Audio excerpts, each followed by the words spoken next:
Hey guys, welcome to today's video. If you're new here, welcome. My name is Gio and I am a certified personal trainer and nutrition coach through NASM. This is actually my third video on all the courses that I've taken. The one for nutrition did really well. I actually had great feedback on that, so make sure you watch it. And I also have a part 1 of the CPT course. And this is gonna be the part 2. On the last video, I just gave a little bit of feedback and what I thought about the course, all the costs, and all the stuff like that. So today I am going to be a little more specific on the exam and what I think you should focus and study, and just some tips and other YouTube videos that you can watch that definitely help me, and I think it would help you as well. So without further ado, let's go. Okay, so I have my computer here. If you watched my first video, you know that I got the basic plan, which was the self-study. It is the cheapest one that you can get out there, and I just thought that it would be enough, which it was, but everything is online. I don't have an actual physical notebook or the book itself.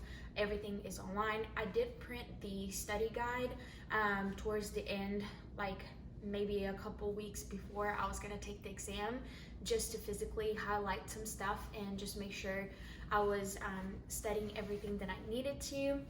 So if you open online on your profile, you can see that towards the end there is a study guide where they divide everything in 6 domains, and they kind of give you the percentage of each domain that's going to be in the test. So I definitely printed those out. It has all the little pictures and tables and charts that are important from the book, and that's your study guide. So I will definitely go through that. If you are feeling overwhelmed, which I definitely did, it's just a lot of information. I would definitely focus on the domains so you know exactly what's going to be in the test and what you need to focus on. So if there is a chapter that you are struggling, you can go back to the domain and see, oh, okay, that's just 10% of the test, so I don't have to worry too much about it or just focus too much on it. I can just go through something else. So domains are definitely very, very important, and that's how I found a good way to study and not feel overwhelmed. Also, from all the modules that it's in the book, I'm going to say that 3 of them are the most important, which is module 6, 7, and 14. Fitness assessment, which is the overhead squat and overactive and underactive muscles, are definitely going to be in your exam. From the 120 questions, I would say that about 15-ish were related to that module. I don't have an easy way to memorize overactive and underactive muscles. I just did from reading over and over and over again. But just so you know and you feel a little more comfortable, if they ask you a question, for example, if the person's knees are moving inward, what muscles are overactive? So just so you know, from the 4 options of the answer that you have, 3 of them are going to be underactive and only 1 is going to be overactive. So if you have a good idea of which muscles are usually overactive and underactive, you can kind of see and know that for sure 3 of them are completely wrong and only 1 of them is right. So also the module 14, which is the OBT model, is definitely going to be there. They're definitely proud of the model that they created, and they are going to ask they're not just going to ask what is the name of the OBT phase 1, but they are going to ask, okay, if your client is going under the phase 2, how many reps and how many sets and how many minutes or second rest is that person going to take? So make sure you do memorize those, all the reps, sets, and rest for each of the phases. Also know which ones are going to be supersets, which is phase 2 and 5. And then they also ask, let's just say if somebody is doing a chest press with dumbbells, what is a progressive from that one, which is alternate dumbbell chest press. So, and it's also going to ask the other way around. So make sure you note those as well. The OPT model, that's pretty much going to be it.